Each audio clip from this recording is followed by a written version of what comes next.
Hi, I'm Joey Akin, and if you care about African music beyond just the hits, I'd love to invite you into something deeper. Afrobeat Intelligence is the podcast extension of my newsletter. Each week, I examine the trends, the people, and the process behind the sound with guests like Tiwa Savage, Loj, Ruga, and SARS. Join us as we unpack how Afrobeats became a global cultural force. Subscribe to Afrobeat Intelligence on Apple Podcasts, Spotify, YouTube, or wherever you listen. Rohome Productions.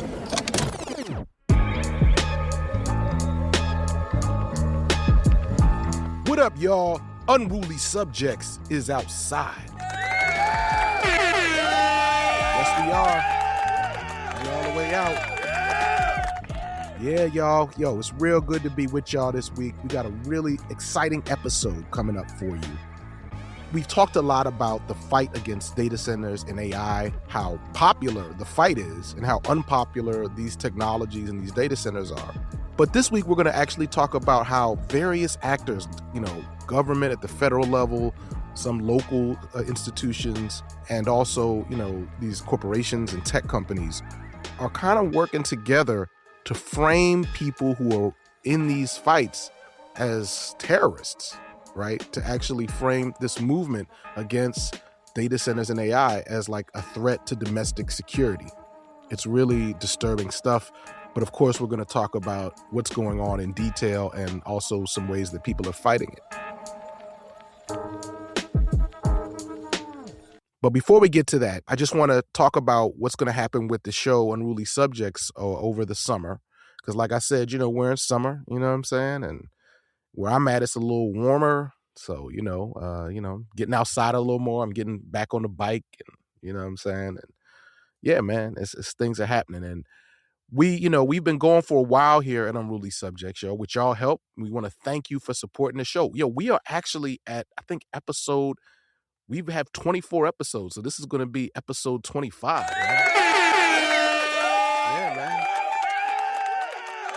I remember when Unruly Subjects was just a little baby podcast, and now with all y'all support, here we are on our 25th episode. But we want to take the summer to recharge and really regroup, right? And because we've seen that there's, we have so many people who have reached out to us with stories, and we're trying to think about how we can do even more. And so I already have a list of people, some of whom I've already interviewed, even more stories to be told that we want to get out to you. But we want to think about, just how we're running the show, how we can make it better. And of course, we also want to recharge a little bit. I don't know about y'all, but I'm I'm kind of fried right about now. And I realize that it's a privilege to be able to even have the option to rest. But we want to take a minute and, regroup and kind of make sure we can sustain ourselves. And then we want to come back in the fall real strong. So over the next couple of weeks, what's going to happen is you're still going to get our show. We're still going to come out with new episodes, and we're going to come out with, more interviews and material. But things are going to be a little bit more streamlined. The episodes will be shorter, more to the point. And on certain weeks, we might actually give you some reruns because we got so much good material, over our 24 episodes. And some of y'all haven't heard it. So we may do a little bit of that. So I just wanted to let y'all know that's how things are going to look. We'll still be coming at you. And of course, on the Patreon, I'll still be weighing in there, maybe in a raw form. I'd like to even engage some of y'all there to hear what people, would like to see. And when we move into, I guess, what'll be our second season. So, by the way, shout out to the Patreon supporters. In case you didn't know, we are a free and independent show. You know what I'm saying? We kind of doing this from the muscle, but we have had people join us on our Patreon, and we are now doing it with your help. And so we appreciate that. And if you are not part of the Patreon, I encourage y'all to join. If you like what we're doing, if you want it to continue, if you have ideas, join us. There's different tiers that you can join at, including a free tier if you just ain't got it right now. You know what I mean? But we really, you can do a lot for the price. For the price of a few drinks in New York, you can help our show a lot. So, yeah, definitely please join us there if you can. I just wanted to say that. So, any rate, let's get into this week's show. So today we're going to talk about something that I think is really important. It appears there is a new, dangerous, scary threat on the horizon, at least according to the government, federal government, and various corporate elites. And this threat is something that they call anti-tech extremist. So I started seeing this term on the internet, that this was something that is kind of out there starting to gain steam and momentum. And, initially it reminded me of the kind of labels that people have tried to apply to various kinds of organizing happening in the Black liberation struggle, like Black separatist extremist or Black identity extremists, right? These are these categories that the government creates. And then now they have the legal, mechanisms to surveil and do all kinds of policing, decarcerate, create different kinds of charges, et cetera, right? It just sort of opens up the machinery of the whole carceral apparatus and surveillance apparatus. And so I was like, wow, now they're going to do this with the tech movements. Because as you know, these movements against data centers are very popular. All kinds of folks are joining this.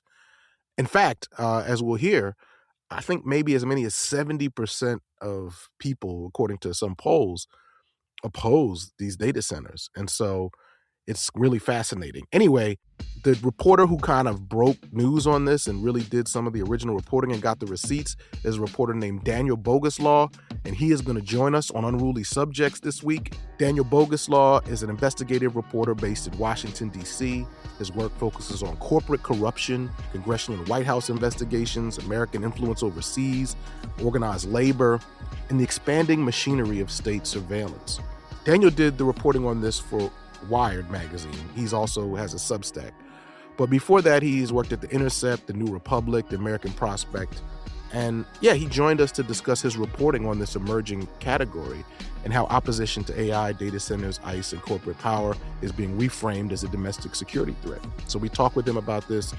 I think you're going to be really interested to hear about it. And one other thing I'll note is that while it's sort of disturbing what's happening, Daniel is really clear that he doesn't want us to overstate the threat or to minimize our power to fight this. He really thinks it's important that we try to fight for the rights that we do have and don't kind of complete power by, just assuming there's nothing we can do here. And I think he even is going to give us some examples of some people who are going to fight back on this. So I can't wait for y'all to hear this interview. Here it is.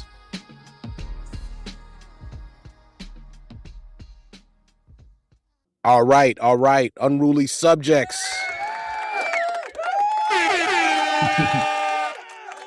Listen, y'all.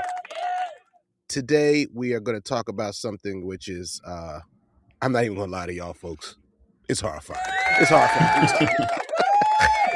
I can't try to put a good, but the good news, people, is that because of the incredible reporting of our guest today, Daniel Boguslaw, we are a little bit ahead of the curve on this, and we can at least begin to think about what this means. So basically, I think our topic today is going to bring together two things that are going on. One is that it seems like there are, for a long time, the Trump administration, and I mean, look, this doesn't start with the Trump administration, but he certainly has made this more acute, has wanted to find sort of legal mechanisms to retaliate, punish, incarcerate, maybe even deport people that are, against not just his specific political agenda, but also other priorities, the priorities of his close allies, such as those in tech. The other trend that is kind of growing here that this is related to is the massive popularity and rising power of the anti-tech and specifically like the anti-data center movement. But I'm also going to say anti-tech because it turns out AI is very unpopular among a lot of people. People are anxious about it and all these other kinds of things. So I was looking at Wired, and, big shout out to Wired, by the way. I say Wired is killing it right now. And I was reading this I came across an article that was entitled U.S. Law Enforcement Warns of Anti-Tech Extremism as AI Hatred Grows. And it's a really smart article talking about, a new category. And so when I heard that, I said, oh my God, I gotta figure out what's going on here. And so we are joined today by Daniel Boguslaw. Daniel does incredible reporting for Wired, but also The Intercept. He also has a really dope Substack that you want to get up on right away if you want to be on the cutting edge of this stuff. He's an investigative reporter who is, I got to say, Daniel, I was looking at your reporting, man. You are a problem for those in power. He found like the Bohemian Grove. Oh, yeah. Oh, my God. It's just so much stuff. Welcome to the show, man. Thanks for having me. Looking forward to talking. Yeah. So, all right, let's just jump right in. Can you very briefly state what this article is about and what you found? Sure. So the top line is that inside of federal law enforcement and domestic intelligence agencies, FBI, Department of Homeland Security, and then there's sort of state level components, which are fusion centers, which we'll go into later maybe. There's this new idea taking shape. This idea that people, average Americans, normal Americans, who are unhappy with the direction of AI, people who are unhappy with data centers being built in their communities, are a new domestic security threat. That the majority of Americans, we know from polling that around 7 in 10 Americans oppose the construction of local data centers for AI. So 70% of the population is extremely unhappy with. Wow, I didn't know that was the number. I know it's a lot of people. 70%. Yeah. That's from Gallup. That these people, the majority of Americans, are now potentially a security threat, which is being described as anti-tech extremism. So a broad category trying to understand and frame normal people upset with the course of technological development as a threat on par with jihadi extremism, right-wing neo-Nazi extremism, these types of extremist or terroristic categories. Wow. I mean, that is, that's terrifying. And when I saw it, I know there's probably a lot of us out there, when you see these new labels, it reminded me of the history, right, of these other categories that have been created, Black separatist, Black identity extremism, and then they create these categories. So it's kind of like, all right, well, 70% of America, welcome to the club. Welcome to the people who get called terrorist club. Absolutely. And I think it's a fusion of the sort of 20th century civil rights era surveillance, right? We know that the FBI and the CIA domestically during the 1960s and 70s and 80s were surveilling all kinds of left-wing groups, communists, socialists, Black civil rights leaders, Latino civil rights leaders. They were viewing these groups, these activist groups, as domestic threats. And there were reforms after that all came to light, right, in the 1970s with the Church Committee, where they tried to institute blockages for the CIA's ability to operate domestically, for the FBI's ability to target civil rights groups, constitutionally protected organizing. But after 9/11, right, what was once sort of focused around this idea of the Red Scare, this idea of the Soviets, right, this idea that MLK was a secret Russian agent or something, that then transitioned to this idea of terrorism, right? And so a big cornerstone of my piece was talking about these things called fusion centers, which a lot of people don't know about. I mean, these have been around since 9/11, but they are a sort of unique formation that are still not widely reported on. And we should talk. Should talk about this. And but before we go into fusion centers, I just want to put this in the context of your reporting, because look, among sort of community of organizers, you get people who are like, they speculate about this kind of stuff, but sometimes the methods are like questionable among our people. They're just like, I know they're watching it. They got, and I'm like, oh, okay, what's that based on? And they're like, well, and it's like a Facebook post, a picture on a Facebook post that was actually related to, No, people get, and it's unfortunate because I feel like oftentimes people are doing the Fed's work for them, right? Like that's what they want. They want people to be afraid. They want people to question their constitutional rights to organize and to speech. So I always tell people, like, yeah, they are watching, but, we do still have a constitution in this country, and the best way to fight back against government overreach is to just continue trying to do everything you would do, whether they're surveilling or not. The more paranoia you give into, the more you're doing. That's what they want. They want to shut down these organizations. No, I love what you're saying, man. Yeah. I mean, it's like, it's there is, for those who study, panoptic power and how it works, there's a way where the awareness can quickly collapse into you're inscribing power on yourself. Right. You're starting to censor and not move the way you would need to move Right. based on your imagination. So it's important to be precise.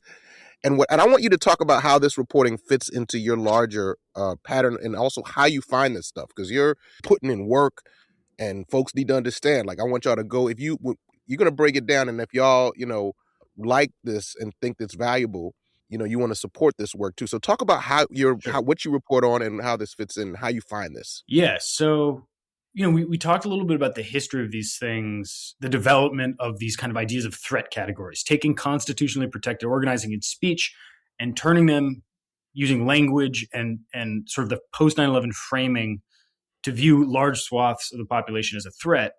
And, the way I kind of found my way into this story is kind of looking for the tells, the road signs that have happened in prior examples. So, Got you. I see what you're saying. So before 9/11, the FBI, right before 9/11, in the early 2000s and late 90s, the FBI had listed environmental extremists as the number one domestic security threat. Not neo-Nazis, not jihadis, not radical Islamic terrorists, but environmental activists as the biggest domestic security threat. And subsequently, again, like you mentioned, we saw that in 2017. The Department of Homeland Security was using a Black identity extremism, sort of Black nationalist threat category for, again, constitutionally protected speech. So there is a pattern when public dissent boils up to the surface to take protected speech and organizing and to criminalize it. And so what I saw was some of these kind of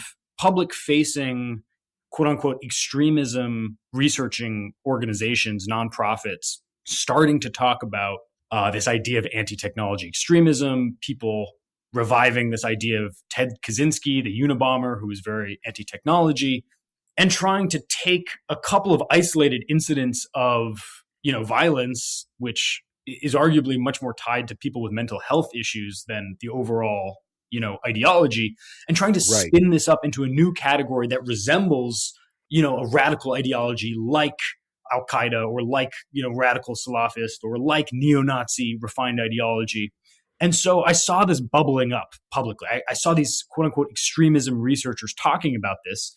And the reality is that people inside the government rely on these academics and rely on these institutions to kind of catch their signals. So that was one piece, seeing this discussion on the outside of government and knowing that if you're seeing it on the outside in these places, the conversation's also happening on the inside, and you better go look. Let me just say, as somebody myself, who's, I'm in, I have a PhD in mass communication. I knew people who are studying, radicalization, right, and sort of extremism, which is a whole rhetorical thing we could break down what gets understood as extreme, but you could see that you could see these ways of thinking forming, and it's smart what you're saying, which is like if you look, for example, at the Black identity extremism, they would take like these isolated examples, like Black people who may have shot at a cop or something like that. A lot of those people are military, by the way, and then they're like former military, but they isolated people not affiliated with a movement at all, and then they would say, "Here's a real threat. Look, something happened." Right. And so when they start to gather those examples, so I hear you saying that that's happened before. When you see those clouds gather, and you're like, all right, exactly, this is pointing somewhere. Exactly. How the machine works, right? It's been done time and time again to different groups that are challenging power. So that was one element. But the other element that I think people don't realize is that for all the talk of protecting U.S. citizens from terrorism or crime or what have you, it's not individuals, it's not local communities that have a front row seat when it comes to the FBI or the Department of Homeland Security who say that their mission is to protect, normal working Americans. The truth is that corporations have a direct line into all of these federal agencies. There are multiple information sharing networks that are established between the FBI, between the Department of Homeland Security, between local police and these fusion centers. The FBI, literally has their own information sharing portal, the Department of Homeland Security. There are multiple councils meetings, conferences that give corporations a front row seat to say, hey, here's what we think is a threat to our company, to national security by way of our company's security, and by security, our company's profitability. And so it was not only the extremism white papers that I was seeing, but also the knowledge that corporations like AI companies are afraid of the American public that overwhelmingly does not like the way that their technology is developing. And that means that they're going to have the ability to communicate directly with these groups. And, you don't have to just take my word for it from my confidential sources.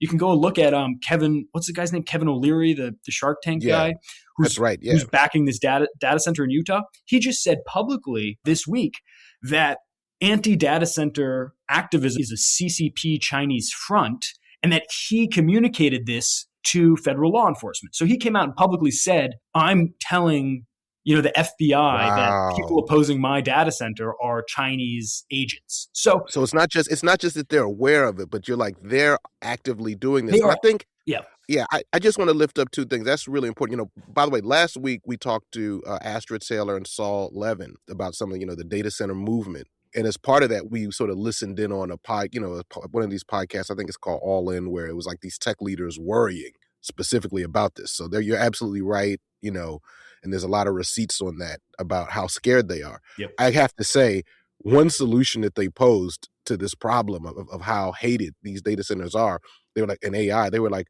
we might have to start giving people healthcare. Right. We might have to raise the minimum wage. It was like one of the guys in the room was horrified. He was like, wait, how do we get to that? I'm like, where do we get to that part? But so I mean, I would say, so that's like, that represents like, even that is one part of their thinking, right? It's like, it shows you the leverage, but there's another part, which is like, we carrot need and to stick. activate actually, right, the power of the state in this way. Yeah. I think Sam Altman too, I think this week announced like a $250 million put down your pitchforks fund, basically, which was like, we're just like going to spread this money out and everyone's going to be chill and just everyone chill, calm down. And really, listen, I gotta say that's not the solution, but do you have the link to that? Because I could use a couple. I'm just kidding. Let me look. I'm pretty sure. This was maybe I'm crazy, but I feel like I saw this on my feed. No, foundation. Yeah. Manage it's a new AI foundation. Yeah, no. So this was this week.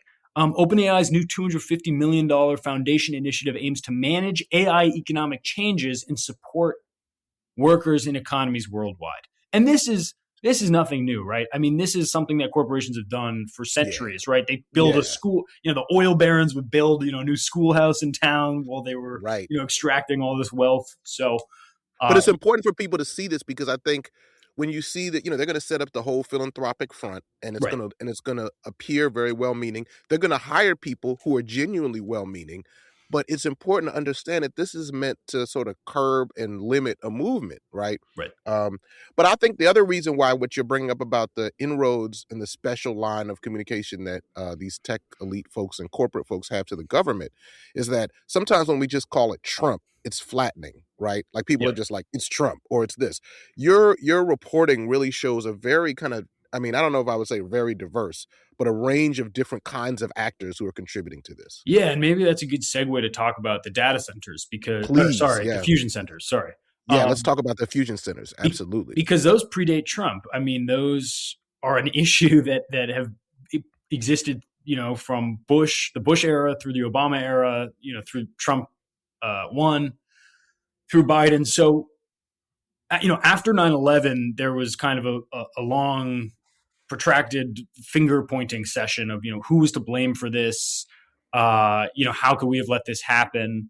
And, the truth, at least my perspective about that, is that there wasn't so much an intelligence gathering failure around 9/11 as opposed to an intelligence sharing issue. Mm-hmm. And the federal, the government ultimately landed on that conclusion too.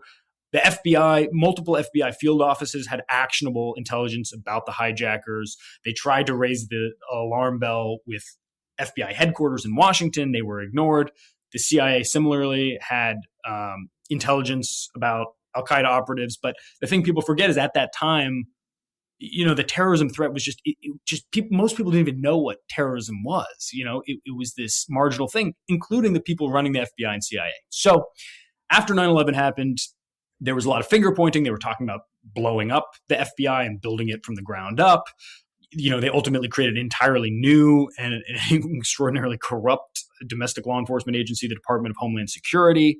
But one of the other advents was this idea that because there was a breakdown in the way that information was shared regionally and locally and federally, that we would create these fusion centers that mixed local intelligence with federal intelligence. And, I think anyone who is thinking about civil liberties or constitutional rights, the idea that states should have their own ability to charter their own path and to not be controlled and manipulated by the federal government.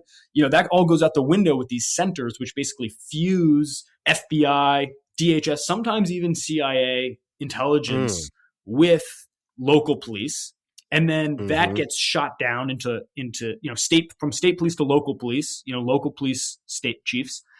And it also goes the reverse way, where you can have a local, the example I always give is some guy, imagine your 60-year-old uncle is a, local police chief, and he's listening to some Zoomer kids talk, making jokes and talking about smoking on, WMD, fire, weed or whatever. And all of a sudden he hears WMD and he writes a threat report about, WMD, marijuana, and then that goes to the fusion center, and then that goes all the way up to the chain of command, and now there's narcotic grade WMD marijuana circulating in local Minneapolis. And I've seen reports like this. I mean, it sounds like a joke, but for example, like I saw a real report that was about kids putting water bottles in their pants and kind of doing an optical illusion where it looked like they were peeing on their high school sign. That got written up and circulated to the Department of Homeland Security. Kids messing around, pretending to pee. So the point is that it collapses the distance between local issues and federal issues, and it just creates a sense of pervasive paranoia where everything and everyone starts looking like a threat.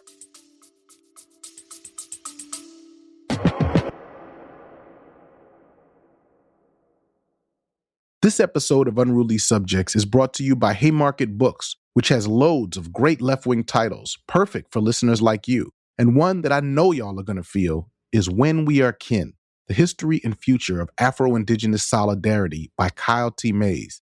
It's a bold vision for a Black and Indigenous future rooted in real solidarity, a future that exists beyond the confines of the liberal imagination. Current advocates for reparations for slavery and land back often fail to scrutinize racial capitalism and settler colonialism, instead accepting that their destinies will forever be tied to U.S. empire. But as scholar Kyle T. Mays insists in When We Are Kin, we can and should demand a kind of repair that goes beyond a white supremacist idea of what justice can be. In a series of short essays, Mays traces the history of alliances between Black and Indigenous movements and asks, what does solidarity look like between Black and Indigenous peoples in the United States? Can we find ways to co-belong and co-resist on Turtle Island? As Robin D.G. Kelly puts it, this book is a clarion call to deepen Black and Indigenous solidarity by understanding the complexities of our braided histories, abandoning liberal notions of property, and fighting for our liberation together. Find When We Are Kin at haymarketbooks.org, where all paperback books are 20% off every day. By the way, I don't know if this is linked at all, but I do know that, when we're talking about immigration, for example, I mean, I don't know if this is these exact fusion centers, how they were involved, or if this is like distinct entities, but I do know that, it started before Obama, but the sort of communication of people's immigration status, a wide net of people who, could be now swept into a kind of immigration to custom process. I know that started to expand, and I know Obama really expanded that to I heard he expanded it from what it was like maybe in less than 100 cities. He expanded it to 3,000 place city. You know what I'm saying? So, I mean, I don't know. This sounds like a similar kind of thing where suddenly all these entities are working together. And, this is, by the way, driven by a lot of people. I mean, well, it's driven by different kinds of folks, but in the current case, driven by people who their whole thing has been states' rights and Right. shielding from the federal government, right? Right. And yet they've allowed this insane infrastructure to blossom. I mean, speaking of the immigration changes to the immigration system, I mean, people hold different views in both parties about, how immigration in this country works. What's the fix? If we don't have some kind of immigration enforcement, then companies can, use undocumented people to drive the wages down for both those undocumented people and American workers. But one thing that seems to be somewhat universal is that people do not like shock troopers coming into their city and brutalizing, American citizens in the pursuit of, wildly violent immigration raids Right. and arrests. And I mean, one really fascinating piece of this that documents I received document is the fact that now the FBI is getting involved in tracking people who oppose ICE operations, right? Like there are now, under some of the directives that President Trump has signed, the FBI is now investigating people who oppose like violent immigration enforcement, U.S. citizens opposing the way that the immigration system is going on. I saw this morning, the DOJ just released, I think, subpoenas for social media companies for people posting ICE and Border Patrol agents' information online. And, that's protected speech. You can identify, people Right. online. Yeah, you have to do that. I mean, and it's like, I mean, I just got back yesterday. I went out to Delaney Hall over where there's, a whole sort of uprising. The detainees are on hunger strike, and Yep. protesters and folks have rallied around them, and there's been like real struggles and something like that. I mean, you could just see how they could try to they could just say, okay, anybody out there, people posting on media, social Absolutely. media, they're setting up this framework. So it does start to, again, we don't want to overstate things, because again, I appreciate the way that you're sort of following the development of this, but you do see where they're really setting up the mechanisms to, like, okay, it's like if you're critical of ICE, if you're sharing Yep. information that people might need to know to protect their rights around ICE, if you're expressing opposition in a fight against a data center, if you're critical of AI, like, wow, it starts to be a lot of people who they now have a mechanism to kind of, retaliate against you. Yeah, and I think the clearest cut place to understand that is in this presidential directive called NSPM 7, which was signed last year, I think in September. And this was basically like a presidential decree criminalizing huge swaths of the American public and opening them up for investigation. Some of the sort of threat categories that the president included there were things like anti-capitalism, anti-Christianity, anti-Americanism. Which, by the way, how do you even define those things? Exactly. So then, I mean, if you could, that still is crazy vague. But then one thing I'm trying to understand is a lot of these things sort of say we're opening up the ability to assess or to investigate. Is that kind of how this works? But then that you know what I mean? That's right. That Yeah. then is the thing. Yeah. Yeah. I take issue with some of the people who say like fascism is here. They're putting us in the gulags. I mean, I don't think that's helpful. I don't think that's a helpful framing for understanding what's happening. I think we have a president who's very authoritarian, but I also think that we do still have rights. We do still have tools to use. We do still have a constitution. We do still have courts that understand the Constitution, Right. even if the Supreme Court doesn't always. So really, the biggest tool that the government has is not prosecution, it's fear. And the things that NSPM 7 opens up is the toolbox of fear. And I think that's what you see with these subpoenas that are happening today, right? Trying to go after, uncovering the people behind Reddit accounts and social media accounts talking about ICE agents. I mean, those cases, if they were ever to go to court, like those would not end in prosecution, right? Those would not end in conviction. Right. I was just a case I just saw. It was like a teacher this was like in a totally different area, but it was a teacher who, was sort of targeted by the Trump administration for something. Maybe it was related to diversity, whatever, but she just won like a $200 million lawsuit against it. And again, I'm on the National Council of the American Association of University Professors.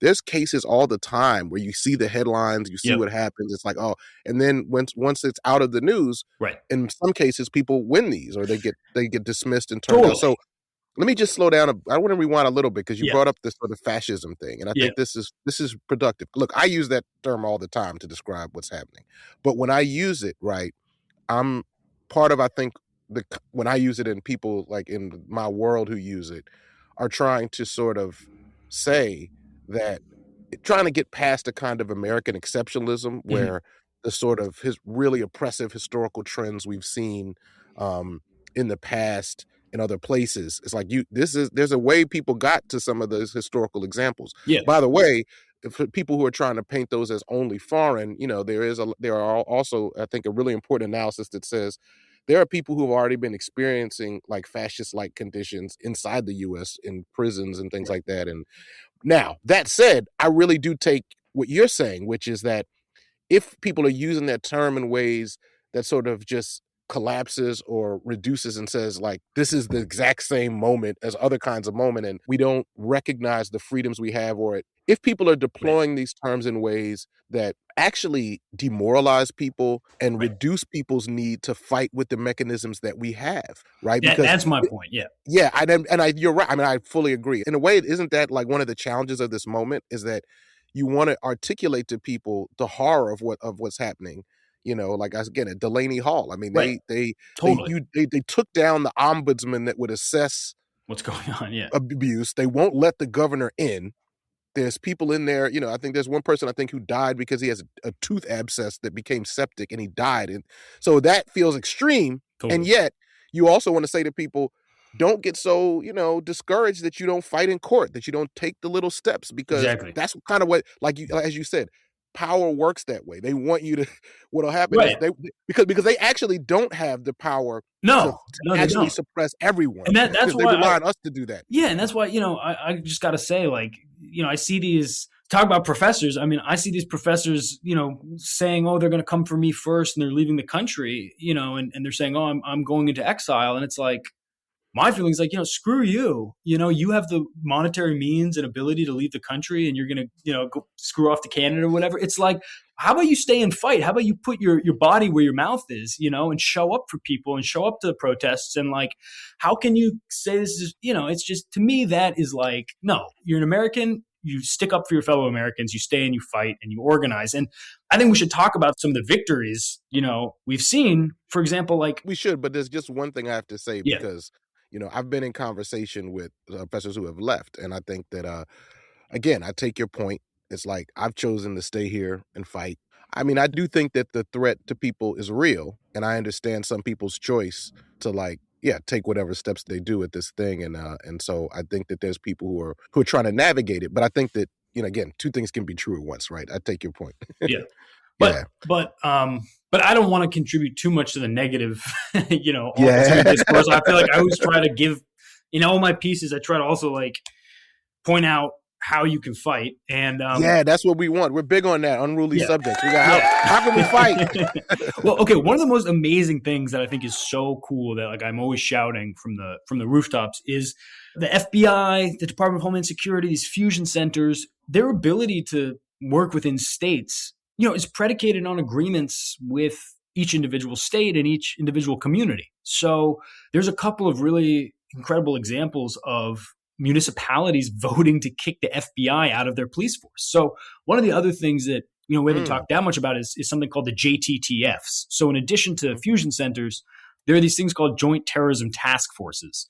And these are partnerships between Department of Homeland Security, FBI, and then also state and local police. Another post 9/11 dark arts invention for the government to inject the feds into your local community. But their ability to operate in local communities is predicated on memorandums of understanding that are usually signed either with the governor or the state police or local cities. So multiple cities have actually terminated those memorandums of understanding and kicked the FBI out of their towns. Oh hell yeah! Why don't we hear those stories, man? Portland, Oregon, I think San Francisco, I think either Berkeley or Oakland.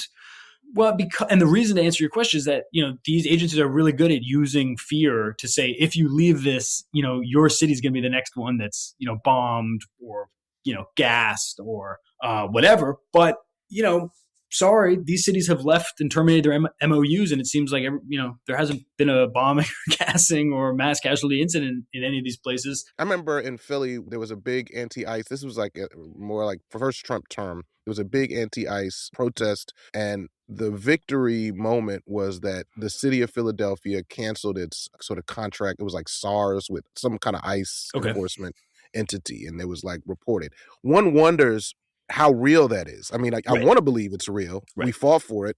There was something happened because they were resisting something. Yeah.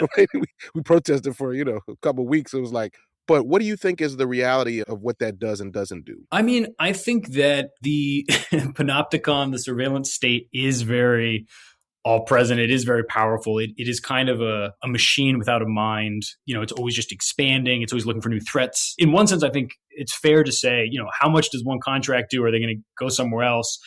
But at the same time, I also think that, I like the old expression that, your rights are like a muscle. If you don't advocate and flex your rights, you 100%. just lose, you atrophy. So I also think that like even a symbolic win, where they're going to try to shuffle the pieces around and go to a different contractor, it raises awareness and it empowers people to say like, okay, we can still fight at the hyperlocal level. We can fight at the state level, and we can try to fight for our representative to advocate at the national level.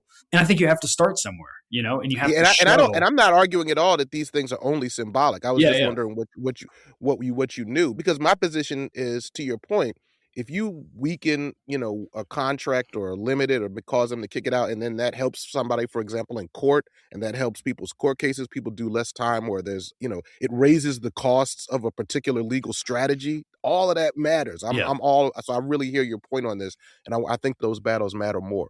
So, yeah, I mean, what else do you think is important? I mean, I'm tempted to talk a little bit about the Zizian thing, but I know that part of your thing is like, I don't want to hype. I mean, it's just fascinating to know what it is, but they want us to center that, right? Yeah, it's a good example of a really crazy thing that checks a lot of the boxes in the paranoid mind of the federal government. I mean, what you're referring to is there was this sort of like little cult of very well-educated, right? College-educated, PhD-educated, sort of technologists, ethicists, philosophers who kind of convinced themselves that like AI is going to become godlike in the near future, and that they had to kind of like appease future AI god by, killing and rampaging. And I mean, they were just crazy people. They had to appease a future,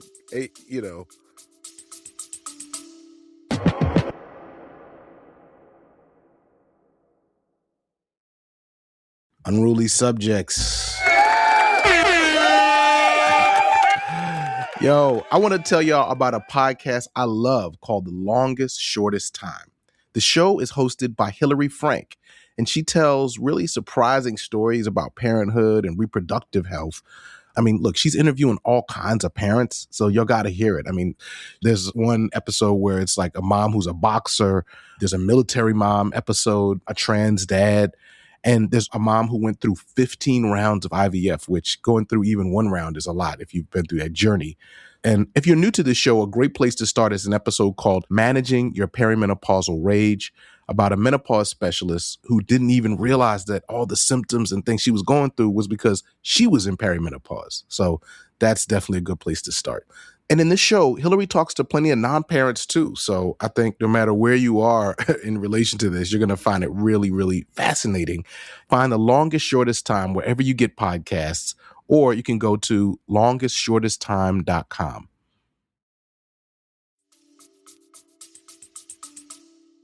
Yeah, wow. So there was like just some like thought experiment called Roku's Basilisk, which was like this idea that if AI becomes conscious, then it will know that people tried to stop it from becoming conscious, and it'll try to kill those people. I mean, look, this is just it's like not, it doesn't matter. It's not real. The point is that there was a group of crazy people who were like, we have to stop AI by any means necessary.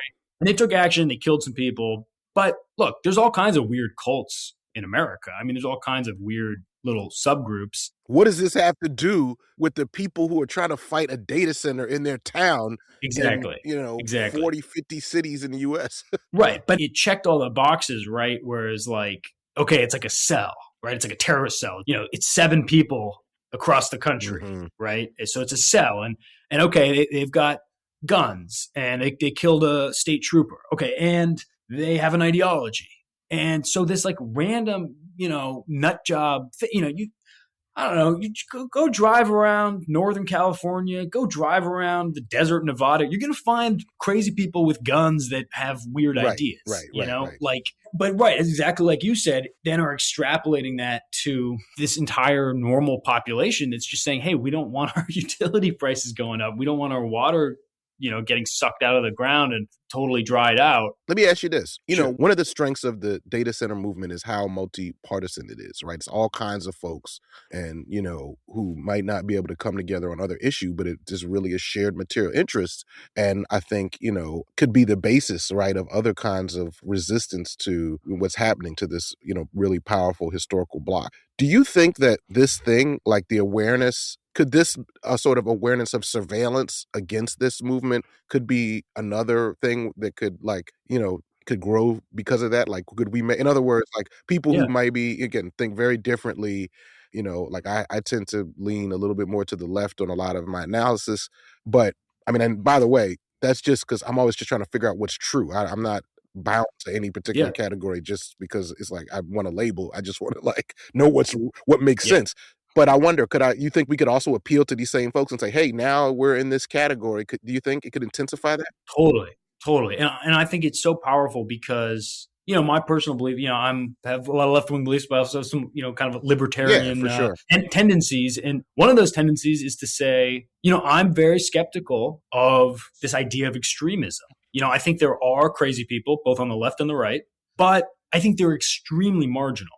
And I think that the idea of extremism turns people against each other, as we've seen with Trump. When someone on the right is in power, all of a sudden it's, the left, the extreme left, Antifa, anti-fascist, trying to draw these huge categories. But also, I'm sorry, when the left is in power, it becomes right-wing extremism. Anyone who supports Trump is a potential extremist. And that's not good for our democracy. It's not healthy when both sides are increasingly convinced and paranoid that everyone on the other side is out to get them, and that's just not true. I mean, I try to talk to people on the right wing. I try to talk to Trump supporters as much as I can to show them who I am, to hear, okay, why do you feel like you have to support this guy?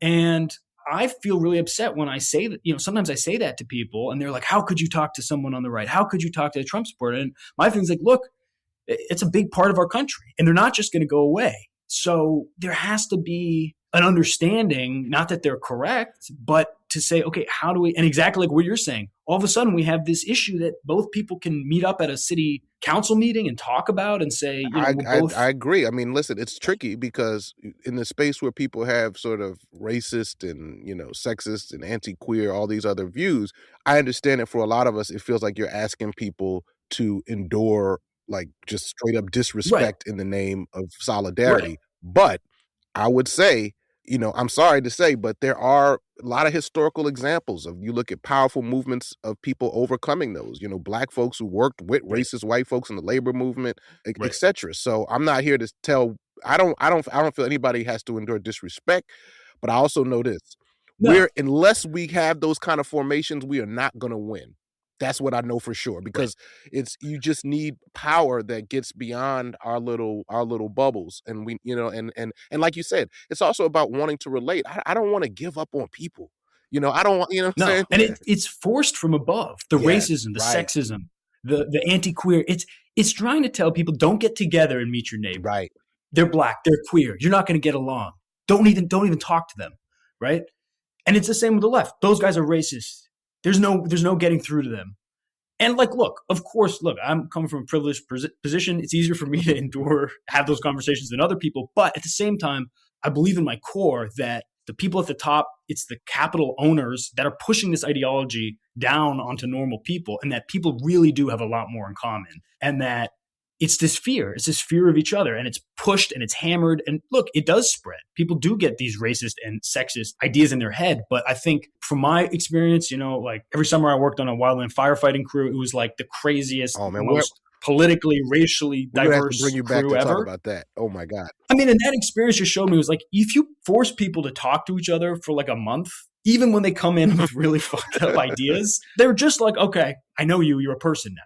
And so the question is, how do you break down the ideas that are being fed into people and just force them to recognize the humanity in each other. And that's why I think this data center stuff is great, because it forces people in a room together to say, look, let's drop all that crap. Let's focus on this one issue. And through that, you show people that, like, look, there's no real differences between us. That's all lies that have been injected into you by, your respective 100%. And by the way, this is why I think your reporting is crucial, because part of what you can also show people is you can see the sort of that this comes from above. You make a powerful argument that you're not actually protecting yourself necessarily or your community by feeding into these divisions in the way that they want us to understand them, or these different, and like you're actually, what you're doing though is putting real receipts on that. You're showing through the emails, through the documents, which you've slowly, painstakingly, expensively gathered.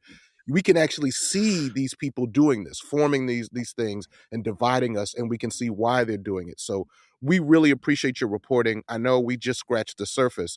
Tell us a little bit about where people can follow your work, any kind of like next steps you want, and we definitely want to have you back on the show because there's so much to talk about.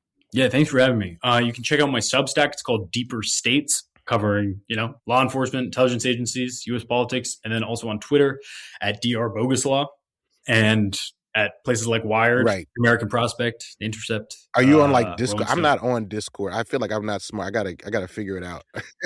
I know. I gotta figure that one out too. That's where the youth are at these days. Folks are at. But Unruly Subjects. Give a big thank you to Daniel Boguslaw for joining us. We really appreciate it. We'll put all the links to different stuff in the show notes, and we really appreciate it. And hopefully we can have you back on soon, man. All right. Thanks for having me. So that was our conversation with Daniel Boguslaw. Yeah, man. Kind of reporting Daniel does isn't easy. He gets the documents, he gets the receipts, and we really appreciate that. Appreciate what he does and that he talked to us. And I hope y'all learned something from this week's show.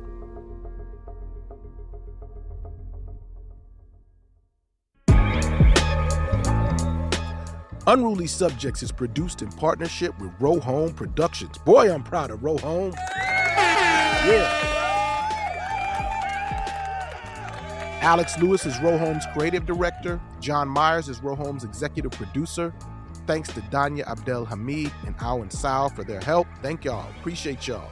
Shout out to my wife, Sadaka, and my daughter, Yola. I love y'all. And big major thanks to my guest this week, Daniel Boguslaw. We really appreciate you, Daniel. Keep going. And speaking of guests, did you hear our episode from last week on Delaney Hall where I talked to Sally Pillay? Y'all definitely want to hear that. I mean, I really got to give props to those Delaney Hall folks out there doing all the kinds of work. They have definitely made sure we can't ignore that. And they are raising the stakes, and I appreciate it. You know what I'm saying? But check that episode out if you want to hear about another part of the work that you might not have known about. Our theme music was composed by Axel Kakutier. Alex Tatusian made our tile art. Make sure you subscribe to Unruly Subjects wherever you get your podcasts. Unruly Subjects is now on YouTube. You know what I mean? So you can go to YouTube if that's easier for you to engage there. Yeah, man, you definitely check that out. You can also follow the show on Instagram at Unruly Subjects Pod. My personal Instagram is at Chinjirai. And by the way, why do you listen to Unruly Subjects? We want to know what you think, for real. And we actually put together a brief survey. The link is going to be in our show notes, and it'll take you less than a minute. And that, whatever we learn from you is going to be important, because we're about to recharge and regroup. So we want to know what you think. So please do that. It'll really help us out. Like I said, y'all, we're going into summer mode, but we will be back with more soon. Peace.